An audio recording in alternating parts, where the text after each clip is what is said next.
Estem aquí en Josep Ramon Guiu per parlar de quines són les mesures que s'han pres des d'este càmping per afrontar aquest estiu 2020.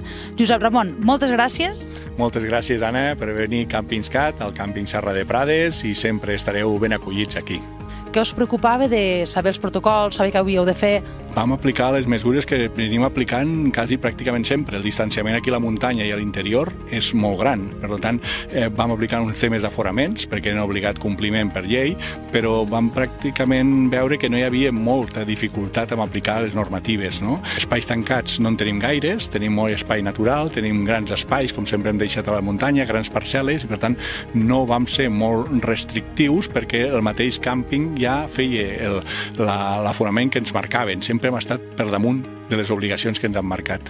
Parlem també en Manel. Ells són clients del càmping. Han vingut 2 persones en furgo i estan aquí des de divendres. Què us preocupava abans de vindre? Com vau fer abans de fer la reserva? Què us preocupava de l'estada al càmping? Bé, doncs el primer que et preocupa és si compliran les mesures de seguretat, perquè tal com està la situació és important que almenys allí on vagis et proporcionin totes les mesures de seguretat possibles. I la veritat que ens van informar molt bé que tenien acotat el que és l'aforament del càmping i es va complir perfectament. Vam arribar, hi havia molts espais i la veritat que molt contents perquè vens amb unes expectatives i es compleixen perfectament. Algunes mesures, destacar algunes mesures que heu aplicat, per exemple, en piscines o, per exemple, en serveis centrals.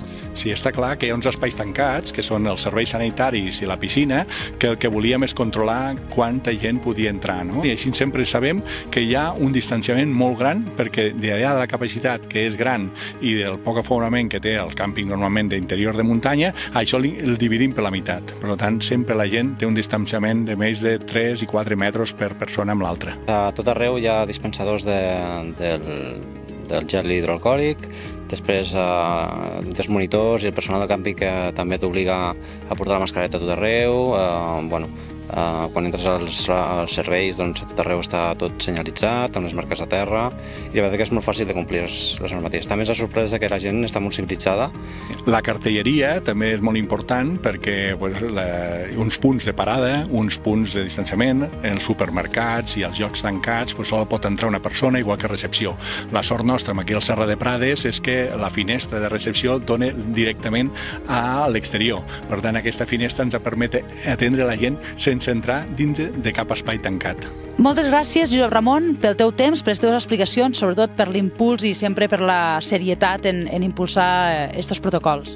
Moltes gràcies a vosaltres, veniu del mar, passeu pel Prepirineu, que dic jo, i acabeu al Pirineu, no? Per tant, la muntanya és complementària a la platja i tots els càmpings, entre tots, ens ajudem a que la gent disfrute d'aquest ambient natural i a l'aire lliure. I nosaltres continuem cap als Pirineus, com comentava Josep Ramon, descobrint com són els protocols. I el que estem veient és que al final és molt segur anar de càmping. Ho podem veure aquí, en aquesta zona d'interior, com al final, si hi ha alguna cosa és espai, que és el que necessitem.